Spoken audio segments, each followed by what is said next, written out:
In the year 3148, the Galactic Alliance Military Academy stood as the most prestigious institution in known space. Built upon the artificial moon of Vera Prime, it trained the future commanders of hundreds of species. Massive towers pierced silver clouds. Endless training grounds stretched across floating platforms. The academy was considered sacred among the stars. And among its many students, there was one species that almost nobody respected. Humans. The newest members of the Alliance. The weakest, according to the records. Too emotional. Too impulsive. Too rebellious. At least that was what most aliens believed. Especially Instructor Korik. Korik belonged to the Vathari, a towering reptilian species known for their discipline and military traditions.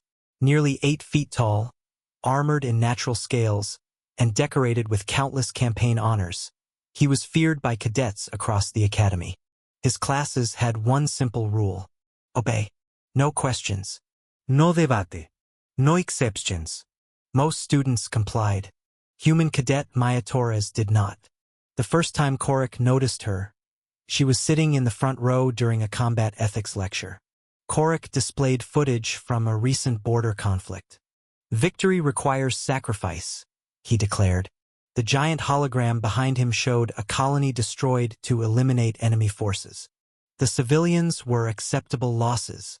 The classroom remained silent until Maya raised her hand. Korik narrowed his eyes. "Speak." Maya stood. What if there was another option? The room instantly grew tense. Korik stared at her. There was not. How do you know? Several cadets exchanged nervous glances. Nobody challenged instructors. Nobody. Korik's voice hardened. Because I commanded that operation. Maya didn't sit down. Then maybe the operation was wrong. The entire room froze. For several seconds, silence dominated the chamber. Korik slowly stepped forward. His massive shadow covered Maya's desk. You question my judgment? I'm questioning whether innocent lives were considered. The tension became unbearable. Many students expected Korik to remove her immediately. Instead, he simply glared, then dismissed the class. But from that day forward, Maya became his target. Every mistake she made was magnified. Every achievement was ignored. Every question became another reason for punishment.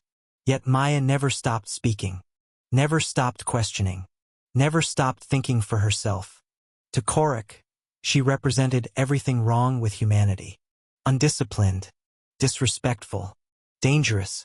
Weeks later, the academy entered advanced combat simulations. The exercise placed cadets into mixed-species squads against overwhelming odds. Most teams followed standard alliance doctrine. Prédictable formation. Predictable responses. Predictable defeats. Maya's squad was different. When enemy forces trapped them inside a canyon simulation, her teammates panicked. A Vathari cadet shouted, "We're surrounded!" A Zalari officer candidate screamed, "We've lost!" But Maya remained calm. She studied the terrain, examined the enemy movements, then smiled. "I've got an idea." The others looked confused.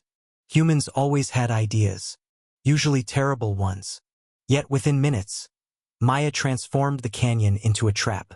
Using supply drones, false signals, and controlled detonations, she convinced the enemy force that reinforcements had arrived. The opposing commander retreated. Her squad survived. The simulation ended. Victory. The academy analysts were stunned. Korik was furious. When questioned, Maya simply shrugged. "You said adapt or die." The victory spread throughout the academy. For the first time, many cadets began seeing humans differently.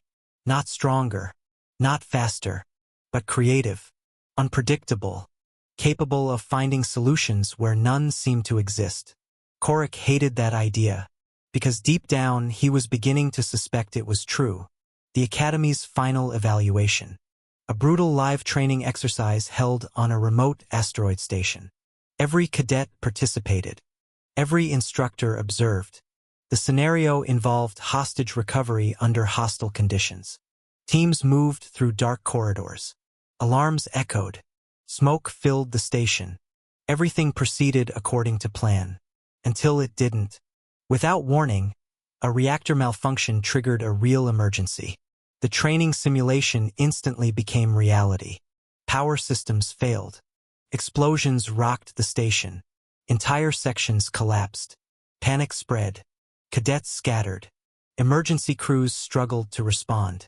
Then a secondary blast struck the central training deck. The floor ruptured. Metal beams crashed from above. Dozens of students became trapped, including Maya and Instructor Korik. Dust filled the air. Emergency lights flickered red. Communication systems failed. For several moments, nobody moved. Then screams emerged from the darkness. Cadets were injured. Some were pinned beneath debris. Others were trapped behind collapsed walls. Korik immediately assumed command. "Remain calm." His voice echoed through the chamber. But before he could organize a rescue effort, another explosion shook the structure. A support beam collapsed, straight toward a group of cadets. Without hesitation, Maya sprinted forward. She shoved 3 students clear. The beam crashed exactly where they had been standing. The impact threw Maya across the floor. Pain shot through her shoulder. But she got back up. Again. And again. Throughout the disaster, she ignored her injuries. Helping strangers. Pulling debris. Carrying wounded cadets. Saving lives. Korik watched in disbelief. Humans were supposed to prioritize survival. They were supposed to protect themselves. Yet Maya repeatedly risked everything for people who weren't even her friends. Then the unthinkable happened. A section of ceiling collapsed above Korik. He turned too late. Thousands of pounds of metal came crashing down. The mighty Instructor was trapped, pinned beneath wreckage. Unable to move, the chamber shook. Fire spread. Structural integrity warnings echoed throughout the station. Evacuation was imminent. Korik knew the truth. He wasn't getting out. Nearby cadets fled toward escape routes. Nobody blamed them. The station was dying. Then Maya appeared, covered in dust, bleeding from multiple injuries. Exhausted beyond reason, Korik stared at her. "Leave." Maya ignored him. "Leave," he repeated. "The station will collapse." She examined the debris. "It's too heavy." "Then go." Maya looked directly at him. No. Korik's eyes widened. "Why?" The answer came immediately. "Because you're still alive." For several seconds, neither spoke. Then Maya activated an emergency lifting drone. The machine wasn't powerful enough. So she used another, and another, and another. The strain overloaded the systems. Sparks flew everywhere. The drones screamed under pressure. But slowly, impossibly, the debris began to rise. Korik could barely comprehend what he was seeing. One injured human, refusing to quit, refusing to abandon someone who had spent months humiliating her. Then one of the drones exploded. Fragments struck Maya. She collapsed. Blood stained the floor. Korik's heart sank. Yet somehow she stood again, and kept going. At that moment, something inside him shattered. Not the debris, not the station. His assumptions, his beliefs, his prejudice. The mask that told him strength meant domination. That leadership meant obedience. That emotions were weaknesses. Humanity broke that mask. And Maya broke it before he could even realize it existed. With one final effort, the debris lifted high enough. Korik pulled himself free. Seconds later, the chamber began collapsing. Together they ran. Through fire. Through smoke. Through falling steel. Toward the last evacuation shuttle. They barely escaped. The asteroid station exploded behind them. Silence filled the shuttle. Exhausted cadets stared through the windows. Nobody spoke. Finally, Korik stood. Slowly, painfully, the giant Instructor walked toward Maya. Every eye followed him. He stopped in front of her. Then did something nobody had ever seen. He bowed. A Vathari warrior's highest sign of respect. The entire shuttle froze. Korik lowered his head. "You were right." Maya blinked. What? Korik looked around at the survivors. Strength is not control. His voice grew quieter. It is compassion. The room remained silent. Korik continued. You questioned me because you cared about lives. His gaze met hers. And today, those same values saved mine. No cadet would ever forget that moment. Not because a human defeated an instructor.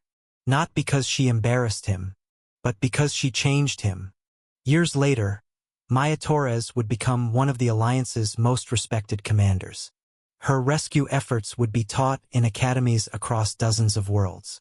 And Instructor Korik would personally ensure every new cadet learned the lesson he almost learned too late. That humanity's greatest strength was never their technology. Never their weapons. Never their physical abilities.